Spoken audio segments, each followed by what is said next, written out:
From the Vegas studios, it is Weekend Geek Update. Smurf here, and I have my crew back after questioning across the globe. One of our sponsors, Suzi Q's. Hello. Who is hard at work. You have lots of shit going on. I do. I have lots of stuff going on. Of course, our brilliant cameraman, Vadim.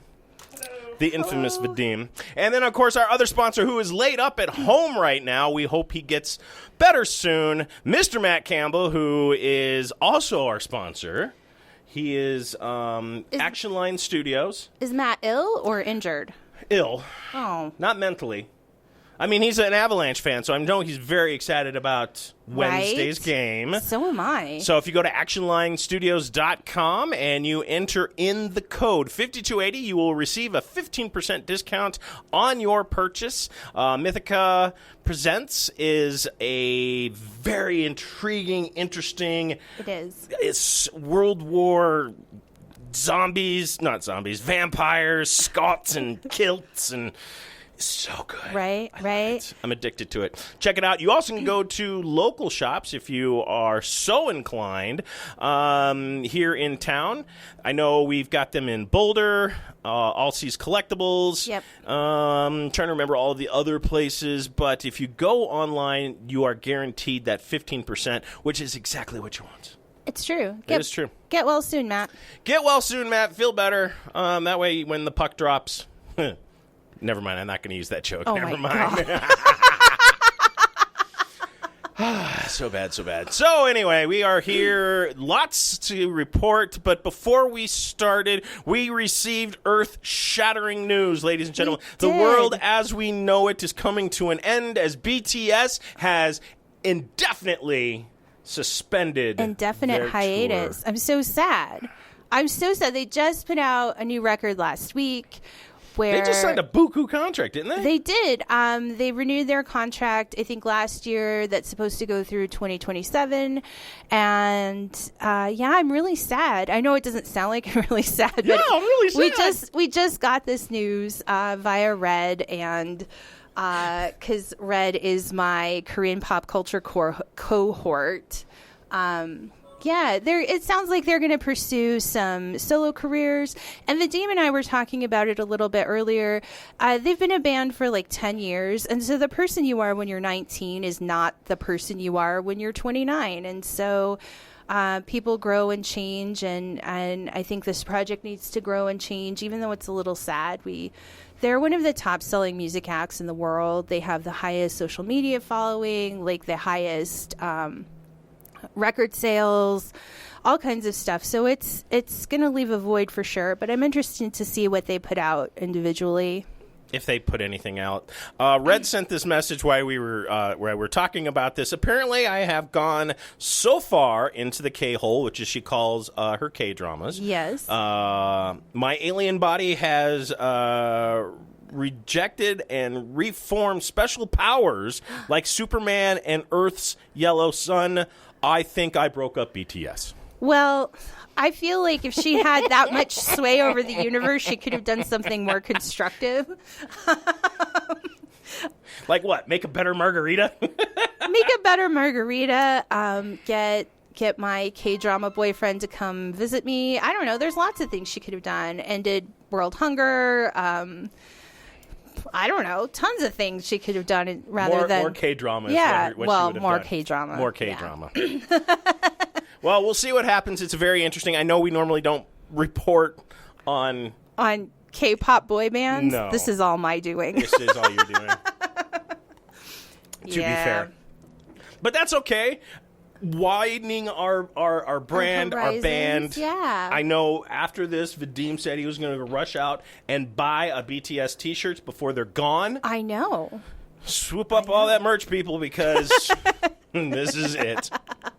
This is how the world ends. Oh, my goodness. What do we got coming up this week? Oh, International Sushi Day, which we have Saturday. On Saturday. June 18th. Come and join us. All and of Vadim us. will be there, too.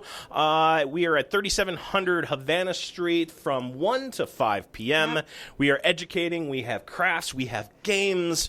We have education, all the likes. I'm so excited. It's going to be a good time. Yeah. The sushi competition. Sushi competition. A chef will walk away with $1,000. I know. One of my favorite local chefs is in that competition. Oh, okay. Yeah, I love Matsuhisa. Oh, okay. It's a Nobu restaurant, and I'm sure I butchered. Yeah, Nobu. Nobu.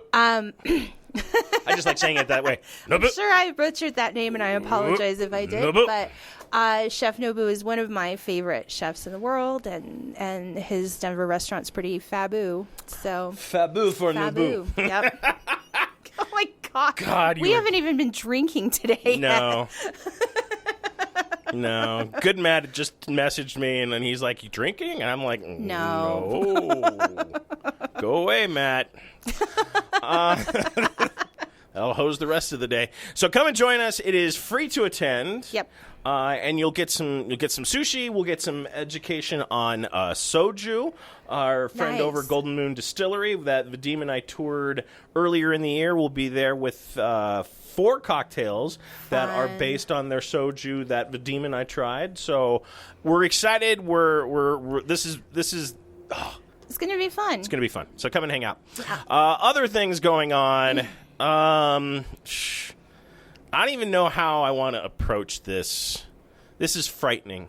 Okay. According to the Hollywood Reporter, Lady Gaga is in talks to play Harley Quinn opposite Joaquin Phoenix in the Joker sequel. Joker sequel. And they're saying it's going to be a musical. Well, okay, so she was really good in that film with Bradley Cooper, which I only saw once. Yeah, but how much is that her and how much of that was Bradley Cooper? I mean, he's not like hard on the eyes or anything. No, but they get like Oscar nominations and things like that. I think so, but that was like a remake of a remake of a remake, though. That doesn't mean that she wasn't good in it. I think she's very flexible in the work she puts out, and we're talking. I mean, I don't want to knock comic book movies because that's not only our bread and butter, but they're a lot of fun. But this isn't, great works of cinema. They're fun movies. And I think, and she's got a really interesting public persona. And I think that she could play Harley. Let's make no mistake. She's got crazy to an art. I mean, she'll flip the switch and you won't even know it. I mean, how she showed up at how many different Oscars? She showed up in an egg in one. And that the meat dress. Anyway, I think, and we've seen a lot weirder casting. I mean, if you want to talk about slightly odd casting, Christopher Walken is going to play Shaddam IV in the next installment of Dune, and that not that he's a bad actor or anything, but that voice is not, when you think of imperial presence, that Christopher Walken. He's gonna bring a gangster. I know. You bring this to me here now, like this. It's just I gotta kill you. I'm sorry. Yeah, I mean, if you want to talk about odd casting, I don't think that Lady Gaga as Harley Quinn is that odd by comparison. The lady of Gaga. Right?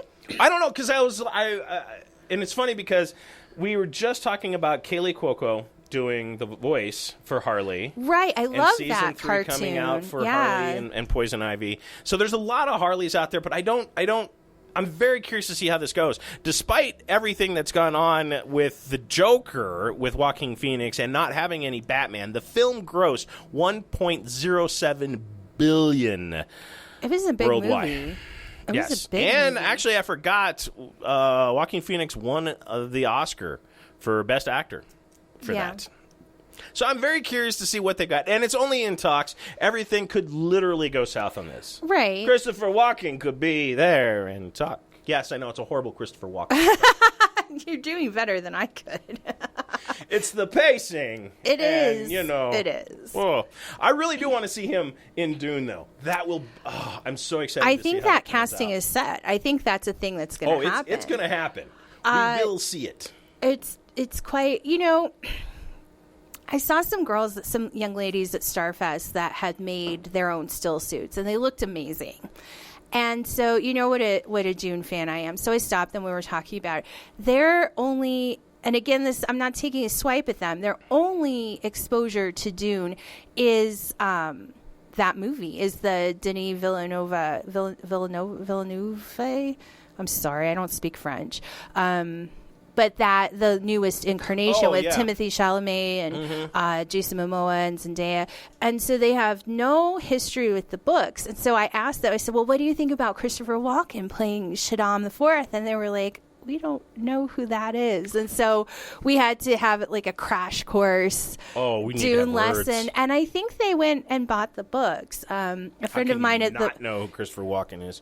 How dare you? They knew who Christopher Walken was. They didn't know the character because they only... that makes me feel a little bit better. Yeah, their only reference to Dune was that film, and Shaddam IV hasn't been in that film yet. No, so that's all. Just rumored. Yeah. Hey, Baba.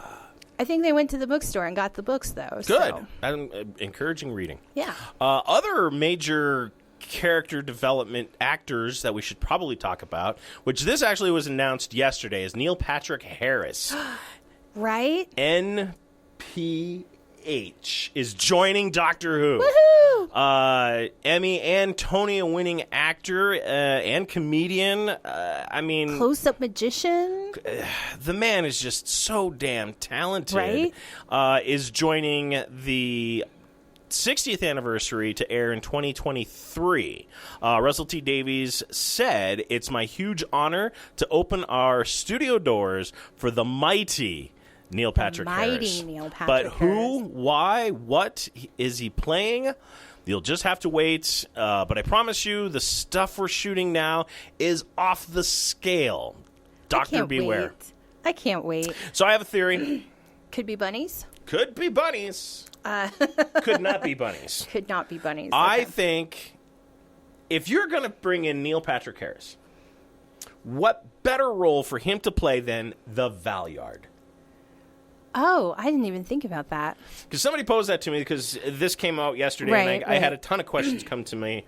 You can at me anytime you want. Ask me any kind of question because I have a question coming for later for answer that I've been saving for. Yes. But they asked me, who do I think Neil Patrick Harris is going to play? Because I've been on lots of Doctor Who panels, and I called the whole End of Time, the box, all of it. Right. And I was so proud of myself. Well, you're more dialed in than most. So I think The Valeyard. The Valeyard. Think about it. The 60th anniversary, we're bringing back Tennant, Donna, Wilf is back. I know. I'm Billie so excited about got that. rumors that she's there. I know. I love Donna. I thought that was some of the best Doctor Who. As much as I love Billie Piper and the way that they interacted, with her family on the show, and because you see the evolution of the Doctor in the modern era. Mm-hmm. So Rose was up for adventure. She loved the Doctor, she loved the life, well, and she was well, of course he did, but she was all about the adventure. Let's go. Yes. No Mickey. Hesitation. Let's get in the car and go. Just left standing there on the curb. Martha wanted to be that, but the Doctor was too heartbroken and couldn't see Martha for who she was, and so she just kind of gets overlooked. But Donna acts... She was the rebound companion. Donna acts as the Doctor's conscience. She doesn't let him just bulldoze over everybody and make these unilateral decisions. And, she always was like, hey, wait a minute. There's consequences to what we do, and you can't just barge in here and take control. And that was really fascinating because that's not what we've seen from historically any of the companions. It's true. She set a trend. She was a fully formed character in her own right, and Catherine Tate portrayed her beautifully. And just this, hold on, stop. You have a responsibility with this much power. And it was fantastic. I love Donna. Love her. Oh. Now I'm going to have to go watch that whole season again. Damn it. Son of a bitch. I am excited to see this. I am very anxious to see what RTD has in store for us for the 60th. I know this is... This may be an inadvertently controversial statement, but I've always liked the anniversary specials. I do too. A lot of people don't. They think they're too ham-fisted or what have you. But I always liked them. Yes. I thought they were very sweet. So worth it. Another thing that I was right about. We should just make it a segue. We really should. MCU Thunderbolts movie happening. Right? That's the first thing I was like, Smurf was right. The minute I saw that headline. And to be fair, when the Thunderbolts were created back in the day, it was basically a ripoff of the Suicide Squad. Yeah. Like, make no mistake, Marvel knew exactly what they were doing. Oh, when yeah. They're like, nope, we're ripping it off. And there's the story. The villains are working to lessen their time, to get free. So the Thunderbolts live-action movie with Jake Sheart set to direct the MCU film. This looks to be pretty fantastic. I'm just going to say right now. I wasn't even surprised. Usually MCU announcements are surprising to me, or at least interesting, but I saw Thunderbolts and I was like, yep. You've been on that trail for a while. On that, I knew the Black Widow screenwriter Eric Pearson is writing the script as we speak. Marvel Studios president Kevin Feige is once again attached as executive producer. As of right now, no cast members are attached to the Thunderbolts as the project is in the development phase. So, I think the rumors that I have heard. We've got Lady Viper, who is Julia Louis-Dreyfus character, who keeps popping up. That makes the most sense. Mm-hmm. So I think she's the one that's organizing the whole Thunderbolts crew. Right. So we'll have Baron Zemo. We'll have U.S. Agent. Yeah. We'll have the White Widow, or I don't know what we're calling. Yelena. Yes. Yeah. I don't know if they're going to keep her the White Widow or they're going to just transfer Black Widow title to her, but I think that's for sure the lineup so far. How we get to the Red Hulk, I'm going to bet comes out of She-Hulk. Probably. And that leaves... Because isn't Tim Roth... well, Tim Roth's in it, and he's an Abomination, which would be kind of neat if see, that's an interesting thought, because now that we lost William Hurt, right? Because General Ross, and spoilers, he's the Red Hulk. What? I'm shocked. What?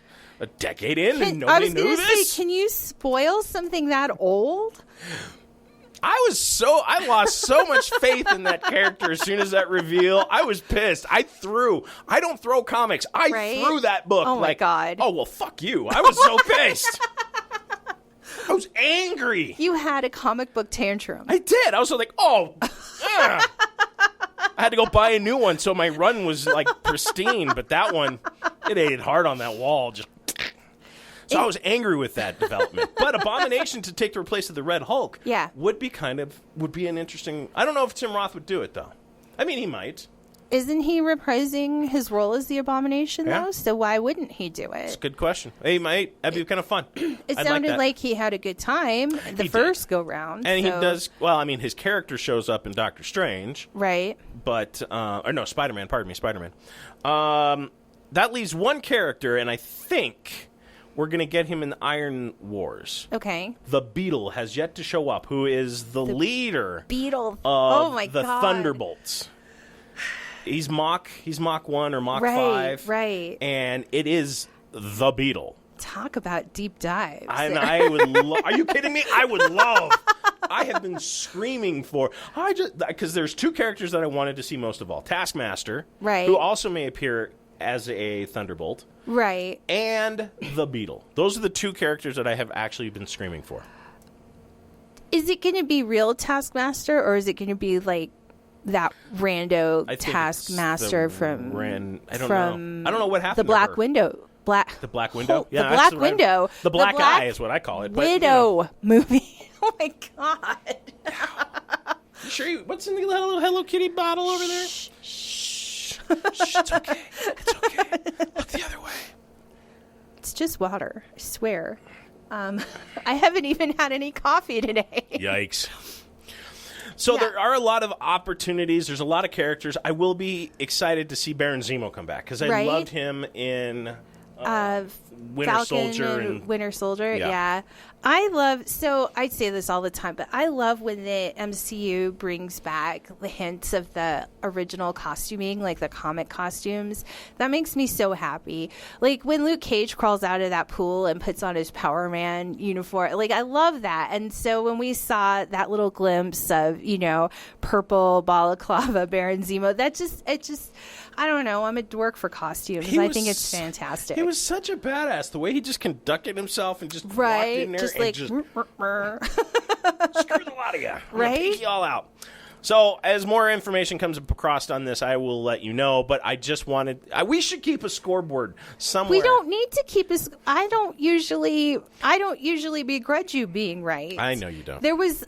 that one thing, which I don't even remember what it was anymore. That was the one thing that kind of irritated me that you were right. But if you get a scoreboard, don't get a scoreboard for me. I won't. Because then as soon as I do, I'll start being wrong. Right? I jinx myself. Your stats will decline. Oh, my God, no. Yeah. Coming out of... Netflix Geeked Week comes a very interesting announcement, and I'm not surprised, but I'm not sure how the nerd culture is going to respond to this. Masters of the Universe Revolution announced. Kevin Smith is returning to executive produce Masters of the Universe Revolution, a new animated He-Man production that looks to be the sequel to the 2021's Masters of the Universe Revelation. Billed as an all-new story in the battle for Eternia. Ah, damn you, He-Man. Revolution will once pit He-Man and his allies against the nefarious Skeletor, while picking up right where the previous series left off.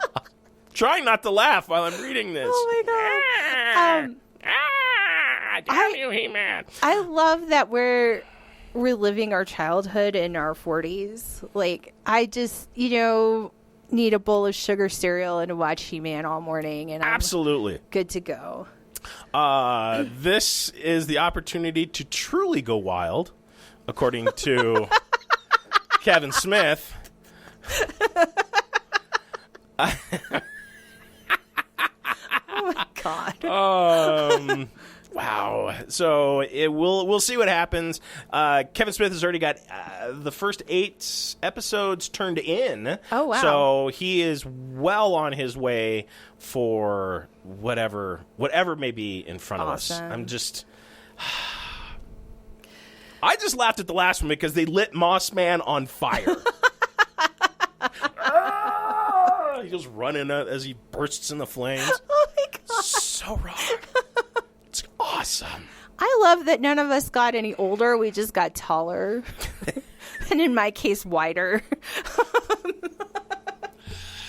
Yeah. So great. That's all I really got on Revolution, which Kevin Smith did go on to say that, of course, after everything that went on, Revolution is all its nest. The picture is very gruesome because you've got the image of Skeletor's face. It looks like Tila's crown and the Sword of Power laying on the ground. So we'll see what happens. I'm curious who they get the voice. Hopefully, I'm sure Mark Hamill's going to come back. Right. Because why wouldn't you? Why wouldn't he?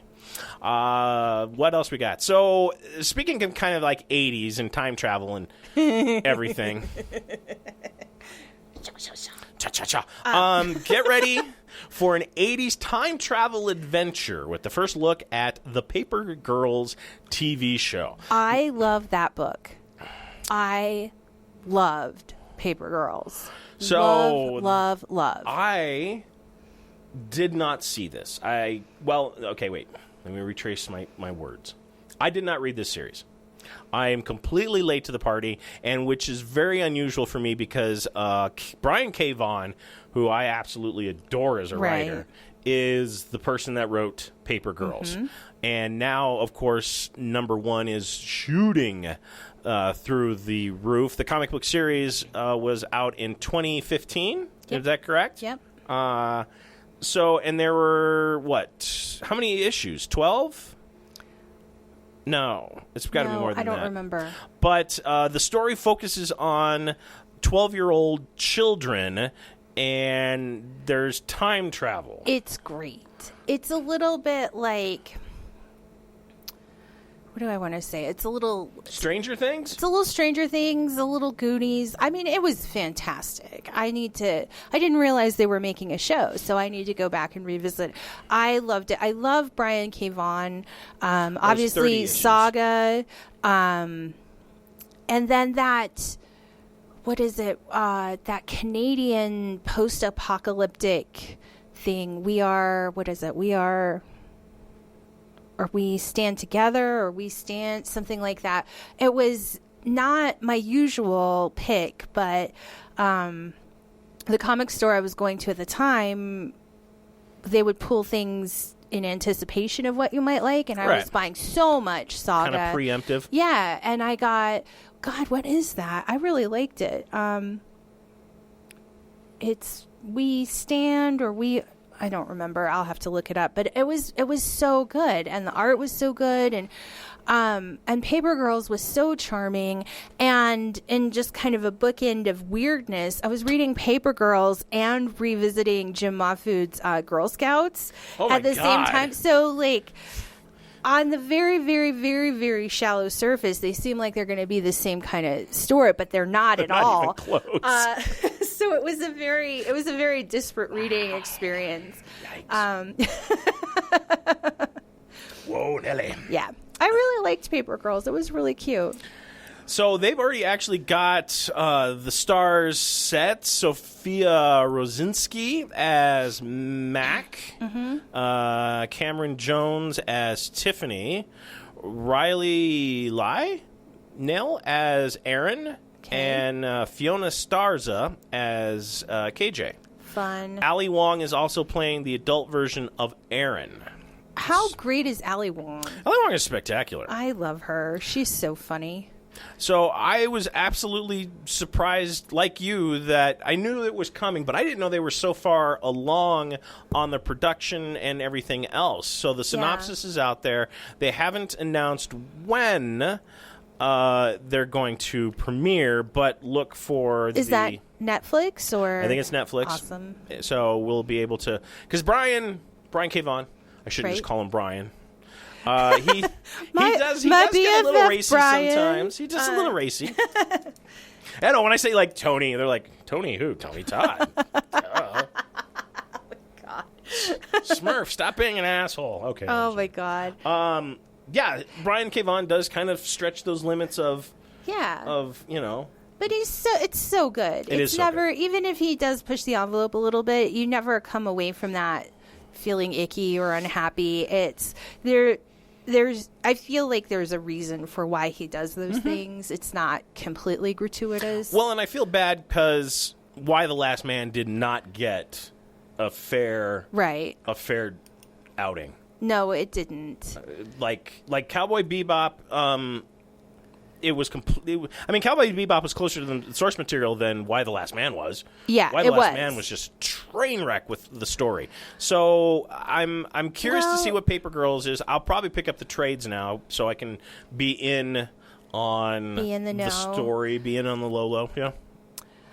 The thing about film and TV adaptations is that often the original creative team is not part of the process, and so it loses something in that translation. And I'm not usually one of those people that is like, oh, only the book, or only the source material and everything else is garbage. You have to make some adjustments and allowances when you move from media to media. But Why the Last Man was just, and then with comic books too, as I wander back and forth through this forest, the people that create the comic books don't own the work, and so when you sell those rights, it can become anything. It's true. Lucifer. I know you don't like, but I really did like Lucifer. I loved Tom Ellis as Lucifer. Well, I liked And that's an excellent example. So when Lucifer came out, it wasn't a bad show. It just wasn't my favorite show. It wasn't what I had envisioned. And so, people are not wrong for liking it. It wasn't a bad show. It just wasn't my jam. So, when that came out, a lot of people were, inboxing Neil and saying, well, how do you feel about this? And he got so many inquiries about it that he had to make a statement that said, the Lucifer that I wrote doesn't belong to me. DC and Vertigo can do whatever they want with it because it belongs to them. It's their property. And I think we forget that sometimes because we identify so strongly with the writer or with the artist, and we lose track of who the content actually belongs to and what they are able and allowed to do with it. Mm-hmm. Yeah. And just because we're having kind of a golden age right now where things are appearing in film and TV the way that we imagine them doesn't mean that everybody's going to follow suit. Well, we shall see what happens. I'm very, very curious. I didn't know it was going to be a show. I'm so excited now. There you go. Yeah. See? Woo-hoo. Learning and entertaining. In comic book news as well, Bruce Campbell of Army of Darkness fame will be writing a DC horror comic book bringing back Sergeant Rock versus the Army of the Dead. I know. Did you see the art for this? It looks so fun. I am so excited about this. Bruce Campbell will make his mark on the DC universe with the upcoming DC horror comic book series Sergeant Rock versus the Army of Dead, which brings back a classic DC character. Very classic. Sergeant Rock was created back in 1959? Is it really that old? Yeah, he's Joe Kubert's creation from way back in the day, before his sons. The first issue will be out September 27th, which is right around the corner, and it is 6 issues. Number one has a ton of different variants, and the artwork and everything on this looks spectacular from what I've seen. Of the is very Bruce. Like it is very Bruce. The things that we've seen come out of there, that is very clearly Bruce Campbell. That can be anything else. So good. And he's such a... I remember chatting with him a little bit at Denver Comic Con. Yeah. And he is just... The man is... He's just smooth. He's suave, and he's got an edge to him. Like, go away, son. You bother me. See, right? I hosted him for Tatter Cover several years at the Alamo Draft House on Sloan's Lake. And, as we're setting up for the event, his team are going over the rules and regulations, as everybody does. Mm-hmm. And his team leader was saying, okay, well, we're only going to sign Bruce-related things. We're not going to sign like your Hello Kitty iPhone. And at the time, my phone had a Hello Kitty case on it, and we were taking pictures and all kinds of stuff at that moment. And so Bruce came in just as his team leader was saying, we're not going to sign your Hello Kitty phone. And Bruce is like, what is this stuff? And he takes my phone and he's like, bleh. And he pretended to throw it. He wasn't really going to throw it. Of course. But he was like, we don't sign Hello Kitty phone. It was just this funny coincidence. And very, like you said, go away, kid, you're bothering me. Go away, kid, you're bothering me. And I loved his pictures at Denver Comic Con because he had like couples that would go up and he would push the husband out. away. Yeah, or the date or whatever. And he's just all like, hey, babe. It was so, it's just so Campbell. Did you see the signing session where he was heckling the Green Power Ranger, yes. Jason David Frank? That was so funny. And you can't get mad at him. You can't get mad at him because he's such a charismatic guy. Yeah, I really like Campbell a lot. We love Bruce Campbell. So yes, I will be supporting this comic book. I will be putting it in my top 5 guaranteed when it hits in September. Also in Marvel news, not also, but in Marvel news, separate in video games. Actually, we got a trailer for Darkness Falls. Hell's Army just got stronger. We're going to need some backup. Marvel's Midnight Suns, a tactical RPG from Firaxis, and it will be in 2K. It will launch worldwide October 7th of this year. Pre-orders are up right now, and you can go to midnightsuns.2k.com to get in on the pre-order. I'm sure you can go down to platforms. All platforms. So Xbone, X Unlimited. Whatever Xbox you happen to have, it's on there. I don't have an Xbox. What's wrong with you? I have a PlayStation. I mean, seriously, at this point, do we have a 5? We have a 4. We have a PS4 and a Switch. What's wrong with you? Nothing's wrong with me. Xbox is the way. This is the way. No. No. All right. Well, we're not going to get into that fight because that is just way too long. The trailer is very interesting. I'm kind of digging it. Lilith is back from the Midnight Suns, and she corrupts a few heroes and turns them dark. Of course, one of which is the Hulk. Right. And they got these big, huge horns and flames coming off their head. But on the other side, which I'm sure you could probably play, is Spider-Man, Ghost Rider, I think Scarlet Witch, and there was another character that I was just kind of like, interesting choices. I'll have to check that out. I was looking for a new game. I will put the link to the trailer for YouTube up on the post on 5280geek.com. The last game I bought was slightly disappointing. What was it? Lego Star Wars. You know, you can only go back to the well so many times with that. It's too... So I'm not a Twitch gamer. Big surprise. Like, my favorite game is Animal Crossing. So it's... I wouldn't go so far as to say that the Lego video games are Twitch gaming, but it moves way faster than I can process. Okay. And the dual player mode is really hard because it... the way that it divides the screen, you can't... Oh, no. And moving around is a little challenging. I don't know. I'll give it another chance, but it wasn't... We historically enjoy those Lego games. They're pretty fun, but it was hard to... This one is hard to maneuver. Well, and I think they've gone back to the well. They've tried to redesign these games. They've made it more open world. The last Lego game I got was the DC Villains. Yeah. Which was fine. It was entertaining, but the open world is just... My favorite was Marvel. Right. They have this really fun sequence with Spider-Man and Marvel Sandman, and it was just... And we... You know, when those started coming out, our son was little, and so that was a good game for him to play, and it was fun to play as a family. But this one is just, like I said, it moves faster than I do. I'll admit that I'm likely the problem here.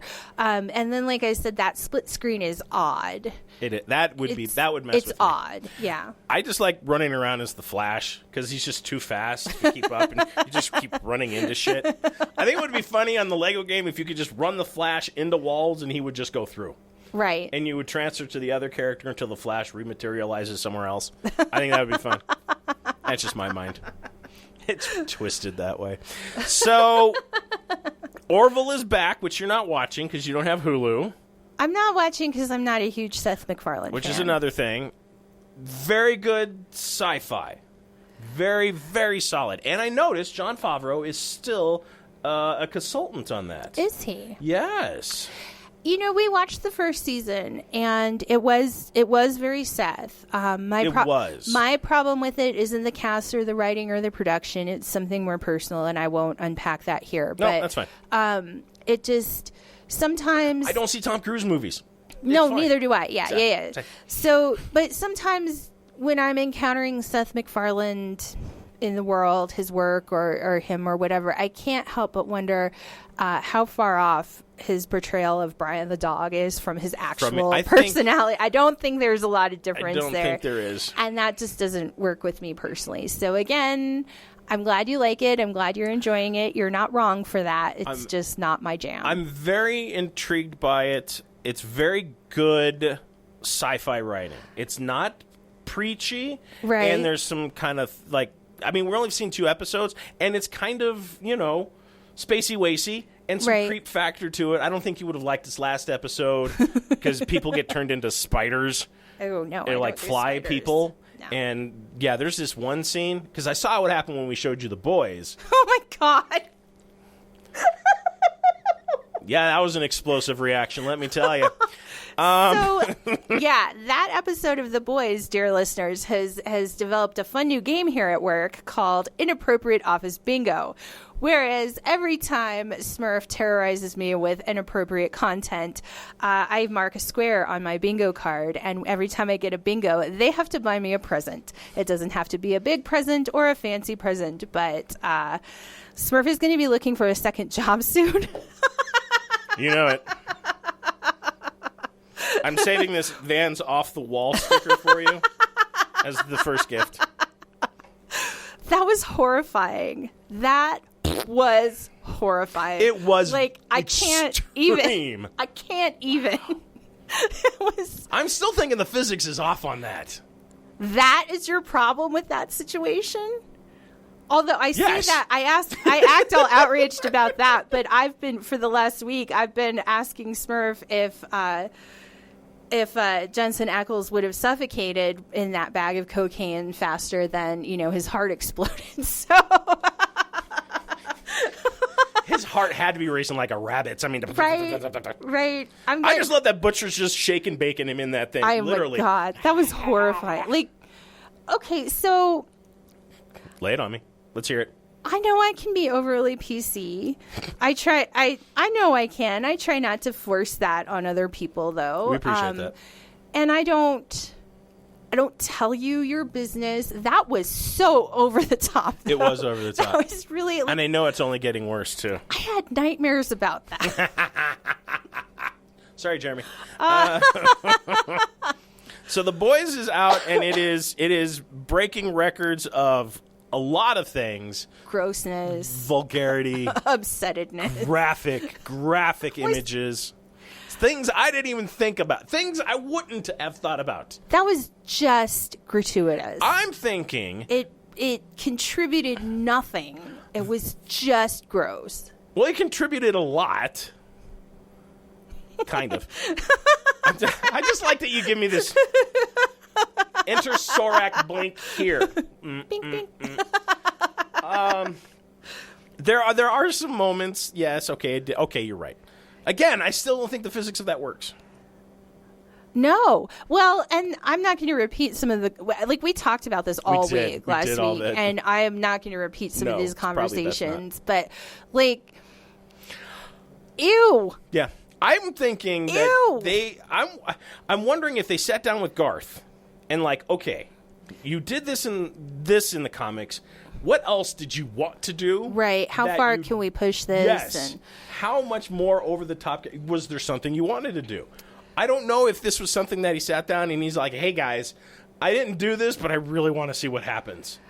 Well, I mean, there's still it's not as structured as it was before, but there's still some version of the comic book code in place. Yeah, but they don't follow it. No, but like I said, it's not as structured as it used to be. Did you see me stick that microphone up my nose? Oh my God. Is it right? You're so excited about this. I think that there would have been protests and things. I think it would have been chaos if they had put that scene as it appeared in the show in comic book form. I mean, to be fair, what they did to Lamplighter, I mean, it's not too far from...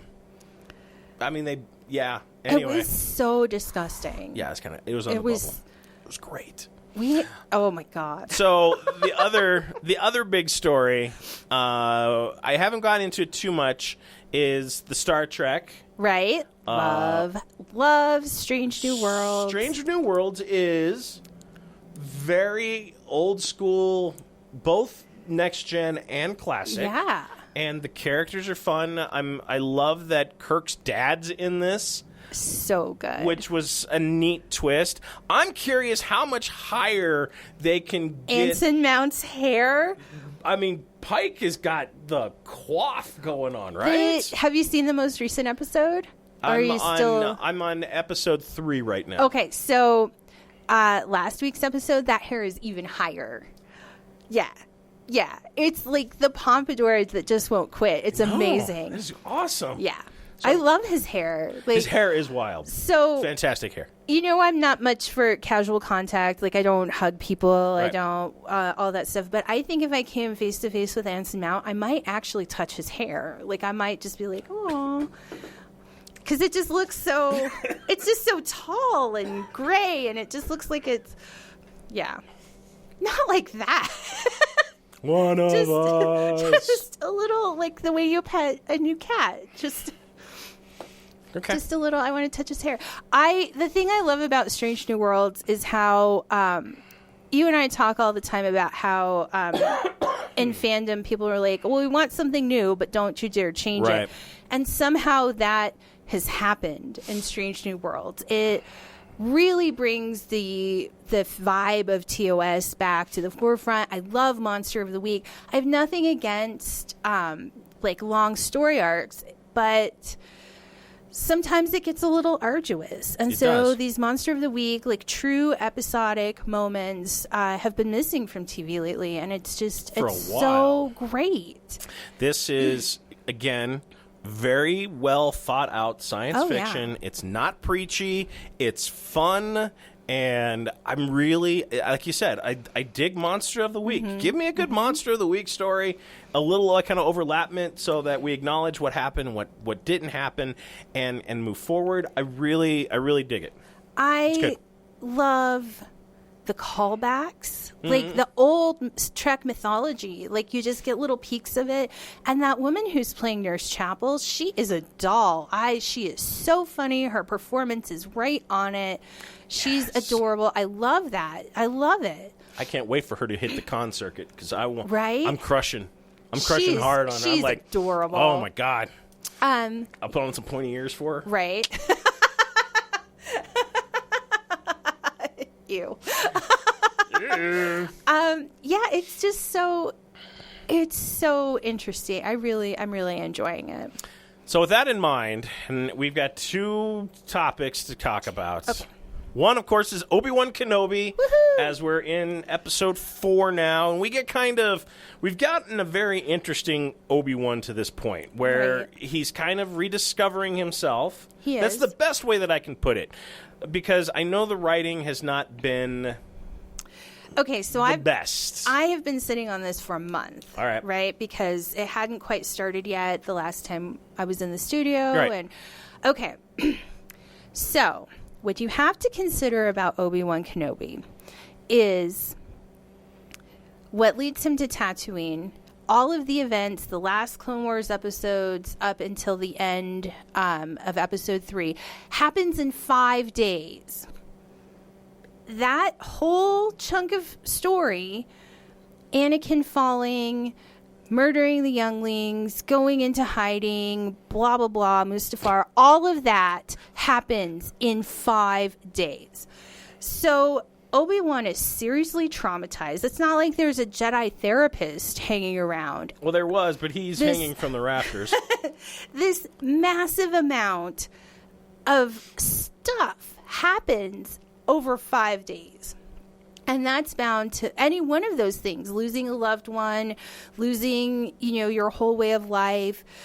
All of these things individually are bound to make someone bonkers. But it happened all at once. It happened all at once to Obi-Wan. And now he's out in the desert.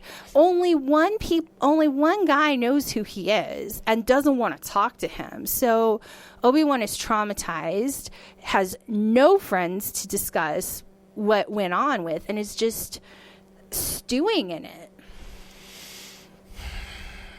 Well, I mean, there is that one Tusken Raider support group. Well, wait, no, never mind that.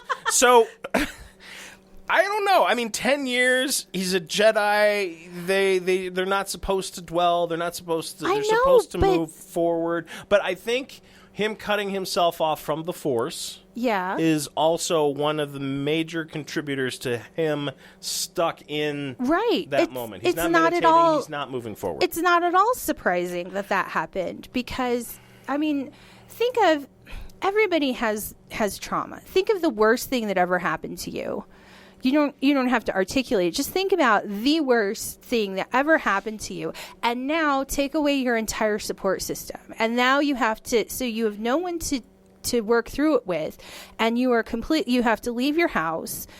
You have no support system, and you have to work through this entirely on your own. Right. When you are full of guilt and fear, I'm not surprised he cut himself off from the Force. So there are a few key elements that I'm waiting to see happen. Leia is annoying as hell to me. I love her. Why? Well, unsurprisingly, I'm precocious, assertive little girls. Can we not get a child that knows how to run? She's got this kind of... I can't believe you're picking on a little girl. Why? How can you not figure I'm going to pick on a little girl? If you're... No. Well, because I didn't realize that you were a monster. I'm not going to eat her. She just needs to learn how to run. That's all I'm saying. This is probably her first job. Were you perfect at your first job? Well, as a matter of fact, yes. No. For the record, we have Tawan's son, and we're like, can you show us how you run? And he runs like the Flash. Because everybody is exactly the same? I'm just saying. I did like the throwbacks that they had her in like various costumes of older Leia. We saw the Bespin outfit. We saw the Endor outfit. So it's kind of fun. But there's some holes, and I'm not talking about her running. There's some major holes that are coming out of this because she's not supposed to know the Force. She's not supposed to know about Jedi. She's not supposed to know about Obi-Wan. Do you remember everything from when you were 10? Yes, as a matter of fact. And that's not me being precocious. But I'm still thinking she's going to take a blow to the dome, or she's going to get forced and forget. Again, she's experiencing high levels of trauma. Oh. She was kidnapped and like a couple of times. Have you seen this girl? She is just all business. She's going to. Also, she's very young, and her, she is going to start down the path of rebel leader now. When she gets home, Bail Organa is going to start teaching her about, the rebellion and things like that. And so I think maybe you're right. Maybe she's going to get a head injury, but I think maybe maybe other things are going to... What's wrong with you over there today? You really are on the sauce, aren't you? I just got so excited to talk about Star Wars. I'm surprised the Sith and everybody has not gone down to Organa's house and you knew a Jedi, you're done. And they just cart his ass off in chains.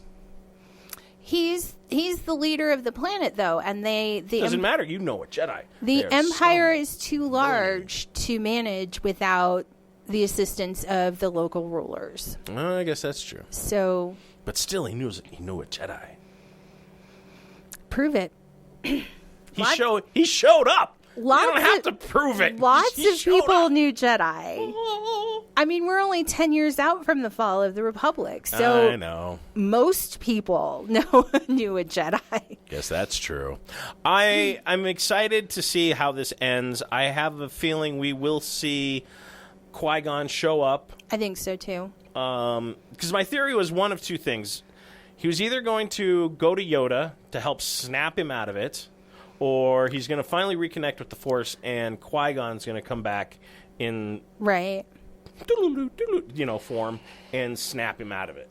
What I love about revisiting these time periods that we already know about is that we haven't seen what happened. We knew Obi-Wan was on Tatooine for 20 years, but we didn't see what he was doing in that time period. And so we get the benefit of knowing what happens without ever having seen it happen. And so I think that's pretty great. And I think he's going to, God, I'm so close to this microphone today. You can move it. I'm just going to. It's just. I'm just going to. Sorry. That's so gross. I'm Smells sorry. like Cheerios. He's going to have an encounter that he's already starting to feel the Force. Well, with what we saw in the fourth episode, I mean, it was about damn time. I was just like, come on, do something. And he's slowly working back in. And that moment where he encounters the inscription by Quinlan Voss on the on the hidey hole wall. Yeah. I mean, we all know... Underground Railroad. Yeah, we all know that Quinlan Vos was not Obi-Wan Kenobi's favorite guy. No, they butted heads, but we don't know the end of his story because he disappears in Clone Wars. Exactly. And I honestly thought we were going to see him frozen with the other Jedi. That was so upsetting.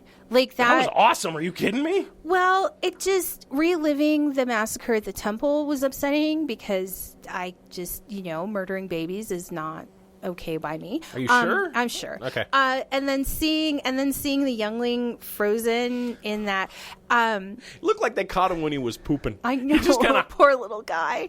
Did they maintain those Jedi for midichlorian count as part of the Emperor's cloning project? Or are they trophies? Like, what's the story? What's up with that? Well, you saw in that one room where the third sister comes in, the wall was all decorated with sabers. I know. And I was just like, oh. Yeah. You vile bastards. That made me... So I have this long-held theory that Moff Gideon is a clone from The Mandalorian. I don't know that that's true, but that is my own theory. I have evidence that supports that in my own mind. So seeing those cloning tanks like we did in The Mandalorian, like we did here in Obi-Wan Kenobi, that reinforces it for me. And I'll admit I may be barking up the wrong tree here, but all of those things fit with my theory. And it might be right because of everyone saying that they thought all the Moffs, because most of them got wiped out on the first Death Star. Right.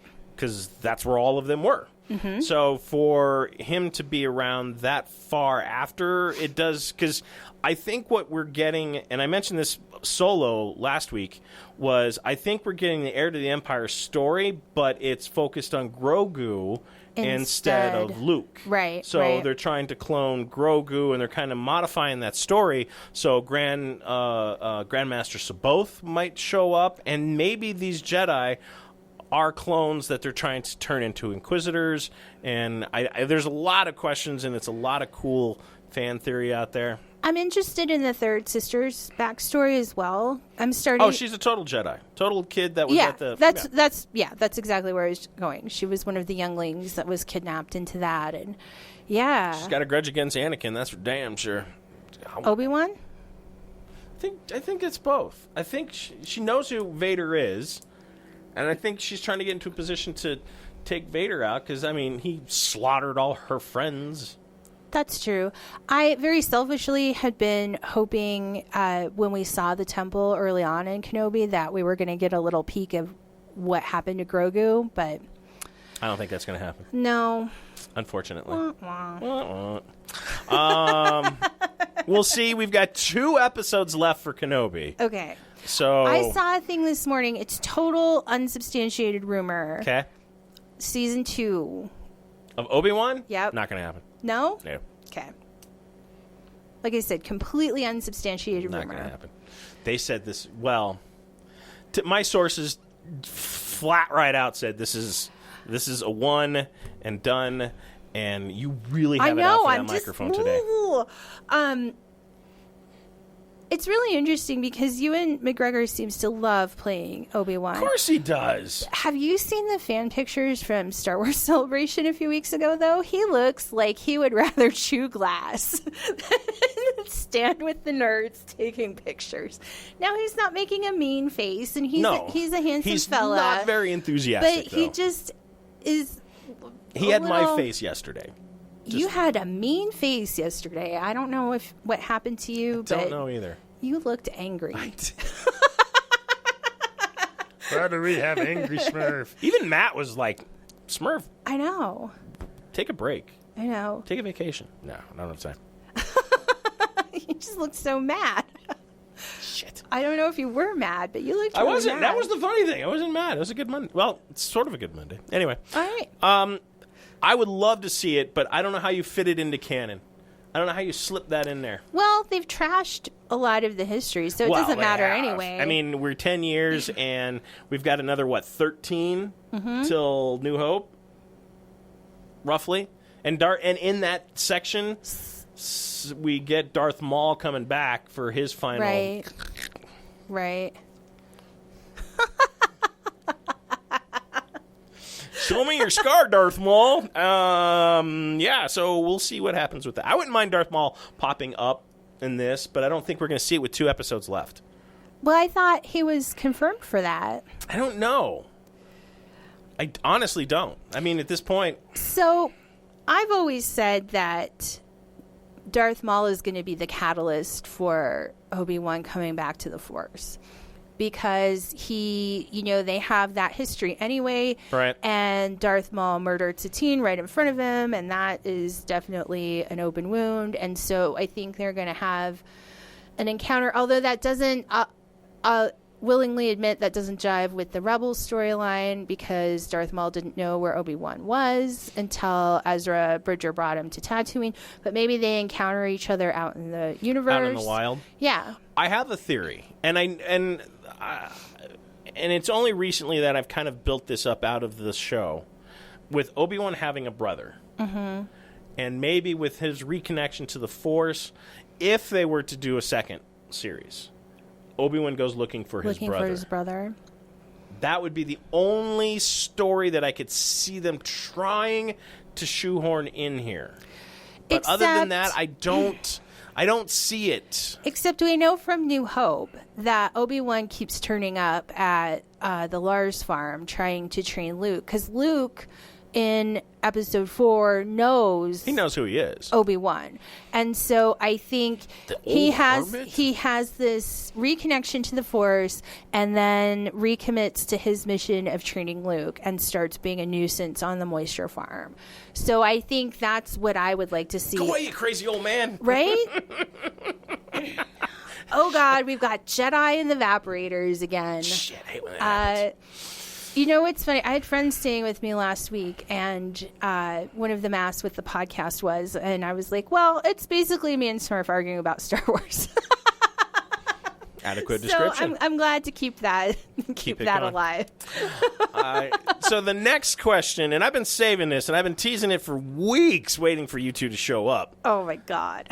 Vadim doesn't even know what the question is. I do. I snuck it on you so you can kind of plan, because I realized something, that you hadn't watched this particular set of films. I've seen them all now, but before the weekend I hadn't. So the question Smurf, love the show. Here's my question. There's a bunch of other stuff, but I'm just going to skip that. Here's my question. How many times did Marty McFly die in Back to the Future? Now, I laughed my ass off when I first read this question. Yes, you did. But then, much to my dismay, I sat and I thought about it. And I'm like, well, son of a bitch. They've got something. Upon my exploration upon the web, there actually are groups that have theories based on this very same question. And it makes Back to the Future a very dark film. And it does have a very Rick and Morty element to it. It does. So the theory is that Marty has died a few times. Yes. In the franchise, in the films. And Doc uses the DeLorean to go correct it. To fix it. Yeah. I know that in the first one, there really isn't a moment that that Marty would die. I feel like there's 2. In the first film? Yes. Okay. Keeping score now. Okay. I feel like when Grandpa hits Morty with the car is potentially I did say that one, yeah. But I don't know how Doc would save him on that one. By realigning George. Okay. I think that maybe, Doc Brown came along, like, 80s. Doc Brown came along and was like, hey, look at that cute girl who dresses and undresses with her window open. I think there was some... Okay. Because Doc finesses other people like that. Like, sure. I'm explaining it rather bluntly, but he does finesse people into doing... what he needs. Mm-hmm. And that's different than like, do my evil bidding. But there's a little, Evil Doc Brown. Yeah. So I think... That's what stood out for me. And then, obviously, the Libyans because 50s Doc makes a big show of, I'm adjusting the time machine to this period.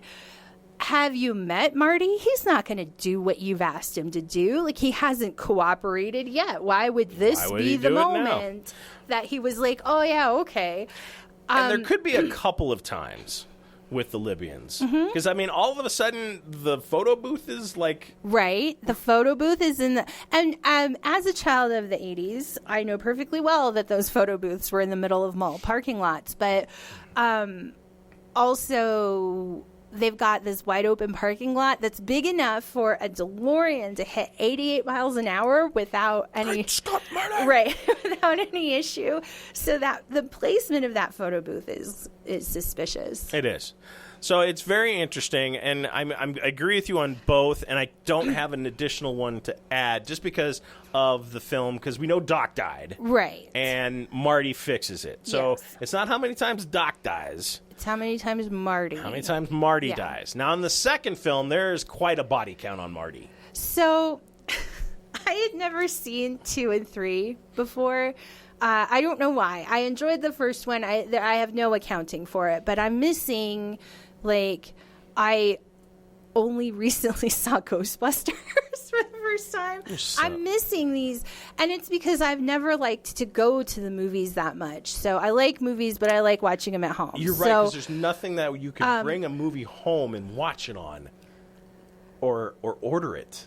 Well, now there are, but when we were kids, when these movies first came out, like, I didn't see Goonies until I was 30. Oh, my God. So, like, I'm missing some of this pop culture from that era, and like I said, I have no idea why I hadn't seen them before, but I saw them over the weekend, and they are not my favorite films. The second one is a bit rough around the edges. That was bonkers. that was bonkers. The girl's different right out of the gate. To be fair, she did get fired. I thought her mother was sick. Or something. I don't know. Anyway. But that is... Yeah, we get Elizabeth Shue. It probably was less jarring with the time in between the releases, but I was watching them back to back, and so it was very noticeable and very jarring. And I don't do high levels of convenience. I don't like that. I think it's lazy and a little sloppy. And so the fact that one of the first things that Marty sees in 2015, oh my God, is this almanac. Like, it's too, like, that whole thing, you know, Biff remembers the time machine and Marty sees the almanac. It's too convenient. It doesn't sit well with me. All right. So for sure, Marty, I've got at least 2 deaths. Yes, me too. If not, maybe 3. Because I think Billy Zane hits Marty so hard outside Biff's casino in the head. I think that is one for sure. That Billy Zane is really rough with Marty. Well, I think a couple of them, because I'm going to bet in Biff's palace, he probably gets it a couple times. Yeah. For sure, I think Biff probably shoots him. Probably. And somehow they fix that, like, you know, they mess with the gun or something like that. So we'll mark that one. For sure, when he takes the gainer off of the casino, for sure he died on that one. Right? Because how would Doc know to fly the DeLorean right there where Marty is going to be? Because he has not contacted him. Yeah. He has no idea where he is, except for, Marty goes splat. Marty cake all over the street. So I'm betting there. And then, of course, Biff hits him with the car. Yes. Again. Yes. So how would Doc, again, come in with the DeLorean? He has the ribbon that he drops down to pick Marty up. Oh, yeah. And fly back to the future. Or back to the past. So I'm really betting that those for sure. So we're up to 5, right? 4. 4? 4. Okay, 4. 4 times. Okay. Unless you can think of something else. Vadim, you got anything? You guys are blowing my mind right now. I mean, I'm a huge Back to the Future fan, but I've never thought about this. Never thought, and neither did I when I got the question. I'm just like, ooh. Yeah. I mean, there might be something when they go back and he's in the leather jacket and he's got the hat that maybe the guys would get a hold of him. Right. You know, or when they come out and he gets hit in the face Oh, with what the door. about that pond? What if that pond outside the courthouse initially was more shallow? Because he just jumps in there. He does just jump in there. I'm just stretching now. I mean, there's the potential. I mean, or Griff did hit him with the baseball bat. Griff did hit him with... I don't know if you've ever been hit with a baseball bat. Yes. It's not pleasant. No. It hurts. Mine was accidental, by the way. Like, people are not chasing me with baseball bats. I was playing they sports might, and they thought now it was that funny. I've said mean things right. about Back to the Future. But So, yeah. Bunch of nerds are going to be at the studio. right? So we'll go with an even 5. Okay. At least for the second film. Okay. The third film, I have 2. That movie is ridiculous. You and I share the one where Marty gets shot down and Yes, yeah. because I think when he gets caught and Mad Dog hoists him in front of City Hall. Yep. About time we had a hanging. How did Doc know to bring the gun with the super powerful telescope scope? Right We never then. see that gun Yeah. for the rest of the film. We didn't see it before, and we didn't see it again. No. So, honestly, I think he probably biffed it there. Right. I'm going to say he died before he got, or right when he got to the McFly farm. Right. Because I think those two moments are the most Obvious. Just simply because it only I too feel opportunistic. I feel like there's likely a death surrounding the putting the DeLorean on railroad wheels because, oh my God, that was ridiculous. Ridiculous. Yes, and I was trying to think of where they could reset that, but I don't know where you would. Definitely the dance. Yeah. I think Marty probably got smoked there for sure. That something happened. So is it 7? That puts us total 10. 10. 10. I got it at 10. Okay. Unless you can think of something else in the Wild West. No, because I was just getting... Oh, so there's a lot of value to seeing some of these pop culture things in the moment. Right. And since I didn't, I'm experiencing it very differently than you did. Yes. And so I got really... Or Vadim. Vadim's favorite right. films, and he's... I love you, Vadim. He's... Don't hit me with He's the bat. sitting there smoldering right now, like, I don't know, what's happening? Yeah. And again, you know, my mantra for this episode is just because it isn't my favorite thing doesn't mean you're wrong for liking it. I was getting really frustrated with it. And I bailed out before the end of 3 and put Downton Abbey on. You can't be friends anymore. Oh my God. I'm sorry. It just so wrong. It was just becoming really irritating and really ridiculous, and I do that. So my favorite K-drama actor, my Korean boyfriend, is in this science fiction show on Netflix, and I watched 2 episodes because the math on that show wasn't working out for me. And I'm not saying that everything has to be 100% accurate scientifically all of the time, but when you have these glaring problems like the DeLorean on the train tracks and the mysterious, you know, super heavy water that doesn't exist quite yet, it just really bugs me, and I can't continue. But then I was punished for that because the new Downton Abbey movie made me cry so much, like huge heaving weeping, that I got sent to my room to lay down and calm down. So there you go. Sunday was a hard day for me. You call yourself a nerd. I am a nerd.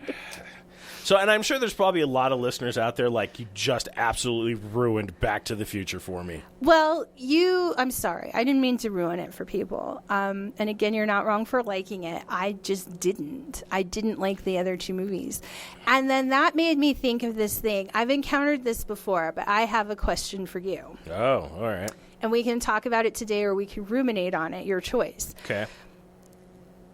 Does Indiana Jones really need to be in the Raiders of the Lost Ark? No. Or the whole thing can happen with or without him? Yes. Isn't that fascinating? It is. Like, I asked Jeremy that question, and he's like, well, but, oh, wait.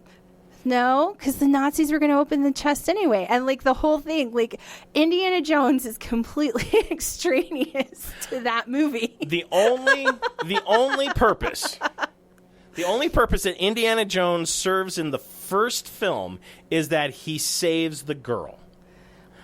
But she is quite competent. She is, but... And would have saved herself anyway. Maybe? You're dealing with Nazis and semi-automatic weapons, and she's half in the bag. She is half in the bag, but the local people were trying to help her anyway. Not during the fight, they weren't. Well, she closed the bar and the Nazis Nazis come in. When she gets kidnapped, like she was going to get kidnapped. But she would never have gotten that far. In the desert, that's what I'm talking about. She would have gotten away from them in the desert. If anything, Indiana Jones helps them find the Ark. Because they're digging in the wrong spot. Exactly. That was my point. Exactly.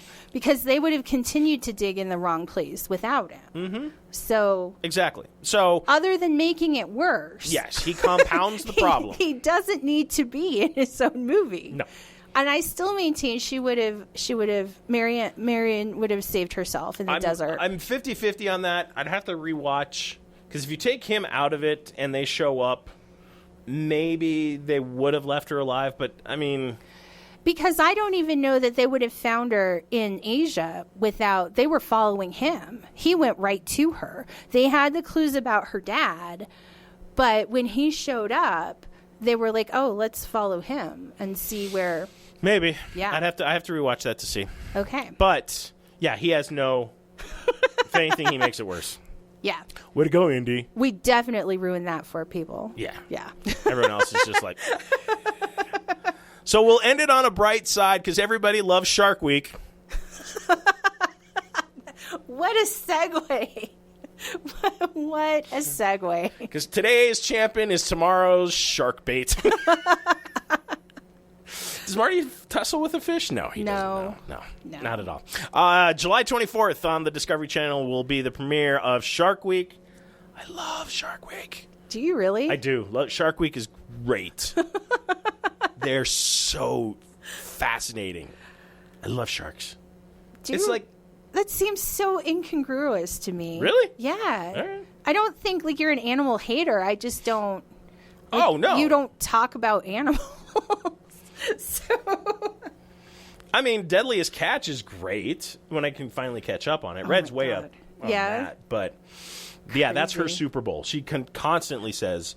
that Deadliest Catch is her sport, her Super Bowl. That's amazing. I didn't. So you're learning things today. I am. Oh my gosh. So not only did Red single-handedly take out BTS, right? But she likes the Deadliest Catch. Deadliest Catch. So is it just that show, or is it fishing in general? Like, does she watch fishing on cable? No, just that show. Okay. Just that show. Okay. Does she fish in reality? No. Okay. At least, no. Do you? No. That's what I thought. But I gotta ask. Just serve it to me. I don't want to catch it. We had this conversation last night about chickens, and I'm like, I don't want to raise chickens. I'm fine with it just being served up. I don't want to go out there after the 4 or 5 years of good egg laying, and then No, I'm not. That's not me. I used to want to raise chickens, and first thing is I would have just left them alive regardless of their production. Like, they would all have names, and I wanted to raise chickens until I found out that hens can have this condition called egg binding, whereas the egg gets stuck while they're laying it, and then if you don't like rush them to the vet within minutes, like they die this horrible, painful death. And, I grew up in a city. I didn't see a live rooster until I was older than 40. I mean, I saw them on TV. Like, I know what roosters look like, but I hadn't seen a live one until I was a lot older. And so I'm not prepared I like the idea of like farm animals and being a little more self-sufficient and stuff like that, but I'm not prepared at all to care for them. Some days my dog is challenging. So yeah. Anyway, chickens. And on that bombshell. Don't trust what chickens say. That is the bombshell. There, on that bombshell, don't trust what chickens have to say. Chicken. Never trust a chicken. Okay, but you were saying Shark Week. Shark Week, it's great. Okay. That was it? That was it. July 24th. All right. Alrighty then. And on that bombshell, we shall say goodbye. Give us a like, give us a share. Please tell all your friends about your dirty little secret that we are, because we just like to entertain people. Yes. But in the meantime, run fast, laugh hard, and always be kind. See you at International Sushi Day, guys! Woo!